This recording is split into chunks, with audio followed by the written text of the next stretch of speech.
श्री स्वामी समर्थ. माझ्या दुसऱ्या व्लॉगची सुरुवात ही सूर्योदयापासून करत आहे. हाय, हॅलो, नमस्ते, गुड मॉर्निंग आणि सुप्रभात. आज मी काही गोष्टी तुमच्याशी शेअर करत आहे. चला तर मग लेट्स गेट स्टार्टेड. हे माझ्या क्वार्टरच्या साईडला एक लिंबाचं झाड आहे आणि तिथेच एक छोटंसं फुलाचं झाड पण आहे, बट त्यामध्ये झाकून गेलं सगळं. आणि हे जे काही छोटे छोटे झाडं आहे, कडीपत्ता, जास्वंद वगैरे, ही छोटी छोटी मी लावलेली आहे, कारण मला हल्ली झाडांचा खूप शौक आहे. म्हणजे मला आवडते झाडं लावायला, बघू शकता. आणि आमचं क्वार्टर खाली असल्यामुळे भरपूर झाडं लावायला जागा पण आहे. आणि लिंबाचं झाड बघू शकता, किती सारे लिंबू आलेले आहेत.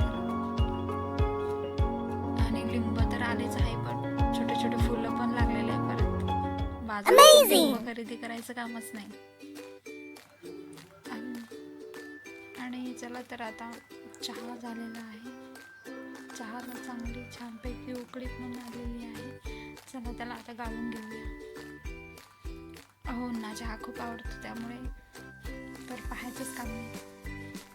आणि शौर्यला पण आवडतो, ताईचा मुलगा, आणि धैर्य पण घेतो थोडा. चला तर मग चहा, आणि चहा बरोबर बिस्किट तर हवंच. बिस्किटही ठेवून द्या. आणि बिस्किट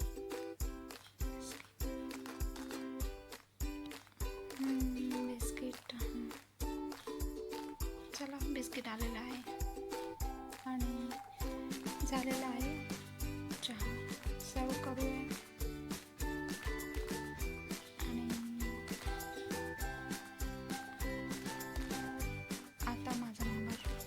आता मी तर काही चहा घेत नाही, कारण काही कारणास्तव सोडून दिलेलं आहे. आणि आता माझ्यासाठी दूध, आणि हल्ली दूध मला आवडतही नाही, पण आज उपवास असल्यामुळे चला आता रील्स बनवून टाईमपास करू. त्यानंतर साबुदाण्याची खिचडी मस्तपैकी छान परतून झालेली आहे. तिला वाफ वगैरे आलेली आहे. आणि चला तर आपण लगेचच तिला डिशमध्ये सर्व करूया. आणि झालेली आहे, डिशमध्ये सर्व केलेली आहे. बघू शकता, गरम गरम खिचडी साबुदाण्याची. आणि चला तर, कसा वाटला माझा ब्लॉग? शेअर करा, कमेंट्स करा, सबस्क्राईब करा. थँक्यू, धन्यवाद.